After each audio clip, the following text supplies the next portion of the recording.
this top makes me look huge, but it's so comfortable. And I am getting huge. Let's be honest about that.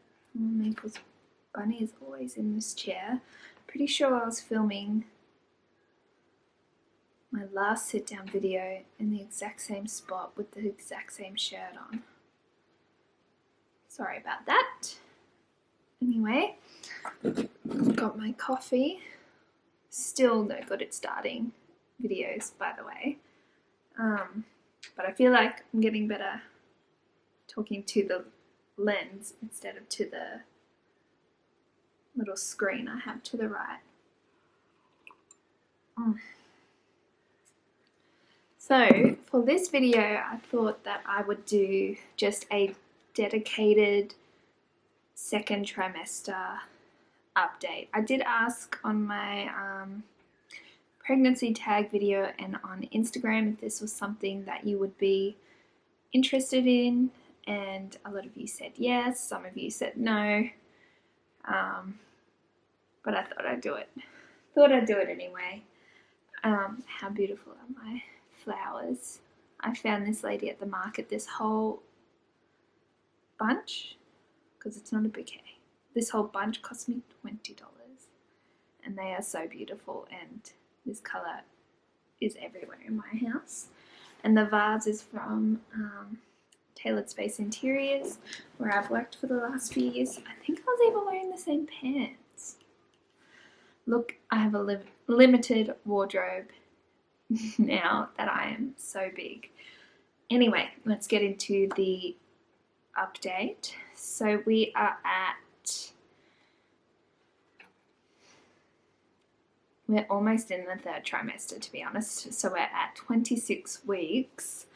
And because I didn't do an update on my first trimester, I'll just give you a quick rundown. I wasn't sick. I didn't even have that much nausea. I just have really bad food aversions. So we're vegetarians and we eat obviously a lot of vegetables, and I go off all of them. So this happened with Maple, our firstborn, as well. I used to love sweet potato, broccoli, cauliflower, carrots, everything. And when I'm pregnant, I can't stomach them. I hate them. And sweet potato is like, especially before I even met James, sweet potato is had its own food group, is how much I ate and loved it. I was obsessed with it. I'd roast it. I'd put a whole sweet potato in the oven, cut it down the middle, put some butter in there, have it for dinner or lunch or breakfast. Make sweet potato chips, have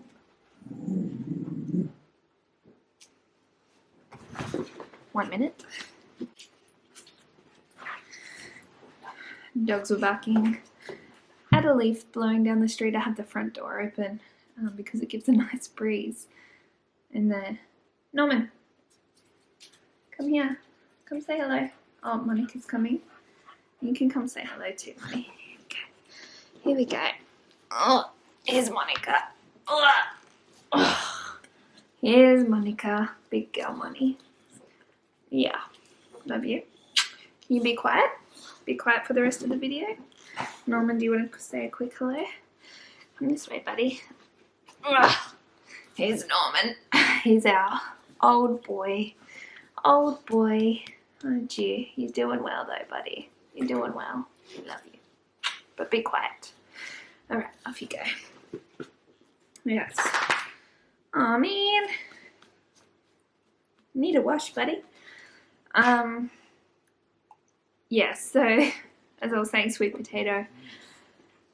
Yeah, I go off all vegetables, which makes it really hard for like dinners and stuff, but I still love salad and normal potato. So I won't eat sweet potato, but normal potato, that is taken over like every meal for me. But at meal times, James and I find it hard to eat together because he's not a big salad lover, and at the moment all I'm eating is like salad and quinoa recipes, or like pesto noodles and things like that with a lot of salad and mint and coriander and lots of those sorts of flavors in there that he's not really that keen on. He's like a curry lover.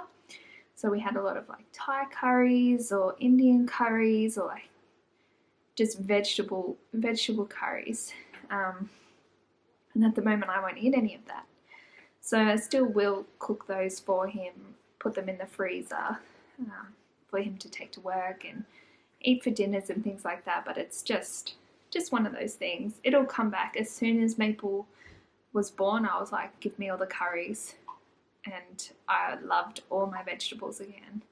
So it's very frustrating when I go off them, but I still love salad. So that's something. And yes, I have had meat cravings, but I just can't do it. I think the guilt would really affect me if I was to do it. Nothing wrong with anyone who eats meat. All of my family members eat meat.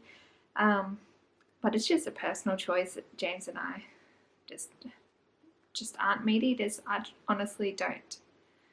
I've never really liked meat either. I don't like the taste. Like we go to this vegan restaurant and James will order like the crispy duck, and I'll try a bit of that and I'm like, yuck. But anyway, that's a little update. Yeah, that's probably the only thing that I can complain about in this pregnancy, really. The only other thing that's been hard is the fatigue. So just being so tired and having Maple and having the business and going to work and client meetings. So at about 17 weeks, I dropped all of my clients except for one. So I went from 6 to 1. And that has been amazing. I feel so much better, especially because the work that I was putting out, it wasn't my best work because it was so rushed. And obviously I was so tired. Like sometimes I'd read back over like a blog post or something like that and be like, oh my goodness, are you illiterate? Like I'm a copywriter, and I would read back my own work and think, that's awful.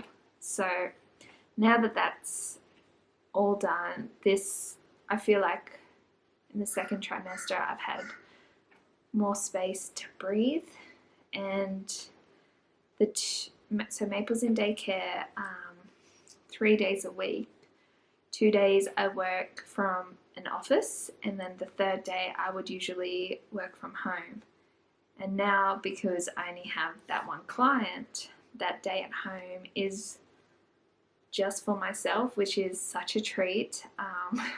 I've been very spoiled, very lucky. And it's just so nice. Like you just do the normal morning routine and drop Maple off to daycare, but then it's like I've got 7-8 hours where no one's expecting anything from me. I can go and have like a nice coffee with friends, or just plod around the home, or be in the garden, or take the dogs for a walk, without having toddler tantrums. Not that she's pretty good, but being this pregnant with 2 dogs and a toddler who doesn't want to be in a pram, and if she gets too tired she won't walk, it's hard work. So it's just nice to have that time without her where I can give the dogs some attention. And I think that has been what's helped my fatigue this time, this part of the pregnancy, which has been so lovely. So I'm just reading my little notes over there, but I don't have my glasses on. So I had my first midwives appointment at like 23 22 weeks, which was really overdue, but I was really busy up until then. And the midwife is only, I got into a midwife's program, and the one I'm seeing is only part-time, so it just worked out that that was the only day. So when we're going through all the normal things, and she's asking me about how I went with Maple and the recovery and everything like that. And for those of you that don't know, Maple was born 10.5 pound, which is just under 5 kilos. So she was a big baby. And the midwife was saying that with babies, with your first babies that are born that big, it's likely that you had developed gestational diabetes towards the end of your pregnancy, or maybe it just didn't get picked up in your test. So what she recommended was to go straight from there to my GP to get a referral to go get the glucose test early. So that's the test that you get that will detect gestational diabetes, instead of waiting until you're 28 weeks. And at that time I was like, because that test is 3 needles and about 4 hours in a pathology waiting room, it's not the nicest experience.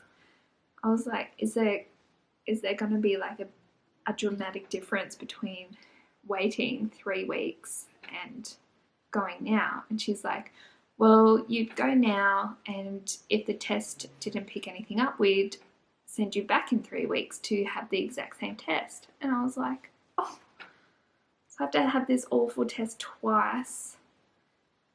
And then I was like, is the baby going to be harmed if I wait 3 weeks and just have that one test?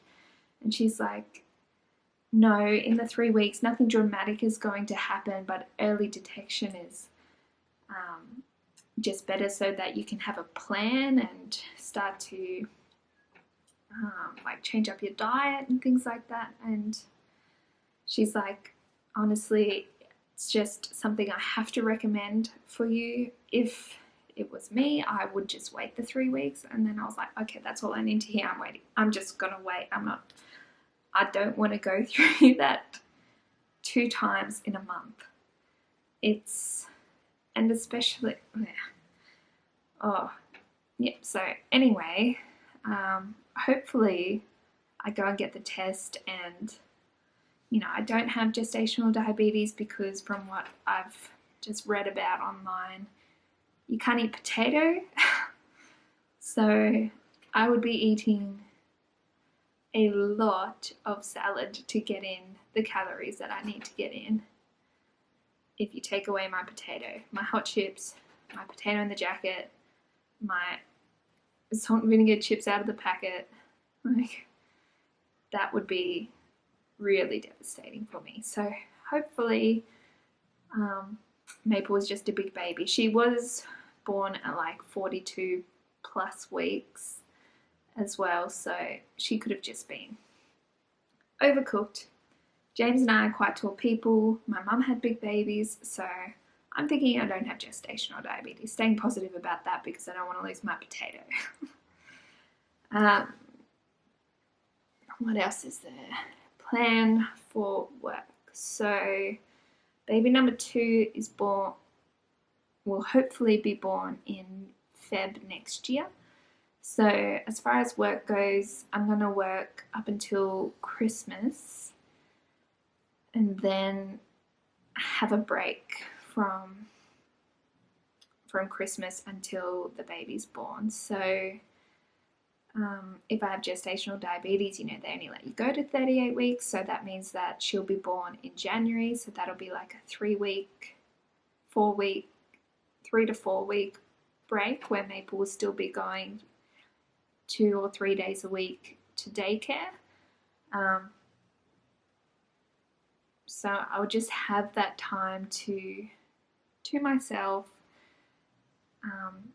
be very spoiled rotten to take that time, but to try to not feel too guilty about it, because I know once the next baby's here, life is going to get very, very busy, very crazy. and it's going to be a while before I have an opportunity to spend 2 to 3 days a week just doing the things that I want to do. And by that time as well, I'm going to be so super heavily pregnant.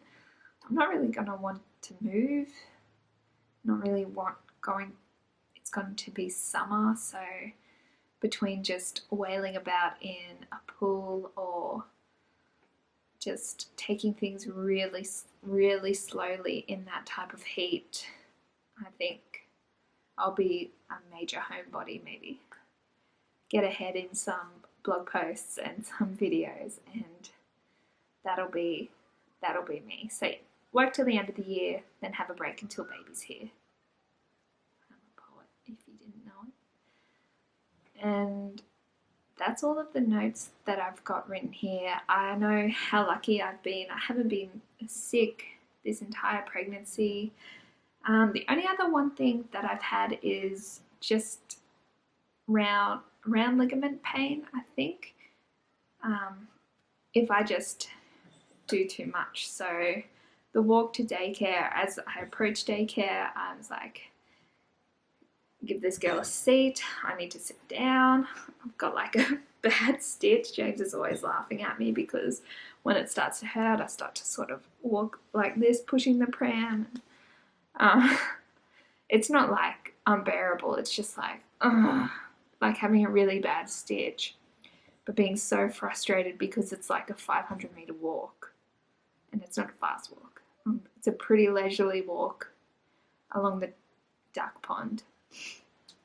So hopefully once my belly really pops out or whatever happens, I'll start to feel better. But that's it for this video. I'll do another update maybe in January after I finish work to see, just to let you know how things are going. I will probably be wailing by then. I'll be so big. Last time I didn't gain hardly any weight until the 3rd trimester, and then it was like 20 kilos just came all at once. It was really weird. And it was the middle of winter. Maybe I was just really cozy and comfort eating. Maybe it'll be different this time, but I'm preparing for the worst because I got to like 33 weeks and I gained almost no weight. Yes, I had a belly, but no weight. So my face and my arms and my legs all looked pretty similar. But then 35 to 40 weeks, I gained so much weight so quickly. And I was like, I look back on photos now towards the end of Maple's pregnancy and I was like, my God, it looks like I was eaten by a much bigger version of me. But anyway, that's all fine. I lost almost all of it in birth anyway, so it must have been like water weight. But anyway, wrapping up this video, thank you so much for watching. Please give it a thumbs up if you liked it. Let me know in the comments if you want to see any more pregnancy related videos, or if you're done with them, that's fine. Just let me know, and please don't forget to subscribe, and I will see you next time.